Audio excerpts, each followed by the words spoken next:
Informasi lainnya, Saudara, Presiden Joko Widodo berbicara tentang pentingnya menjaga kebebasan beragama dan beribadah. Presiden menegaskan hal ini sudah dijamin oleh konstitusi.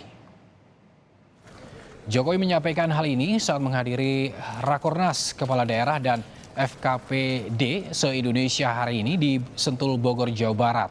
Jokowi memperingatkan para kepala daerah jelang pemilu 2024, hindari politik identitas di daerah agar juga bisa menjaga kebebasan beribadah dan beragama. Karena itu Presiden meminta agar setiap kepala daerah memahami hal ini dan Presiden juga tak ingin konstitusi dikalahkan oleh kesepakatan.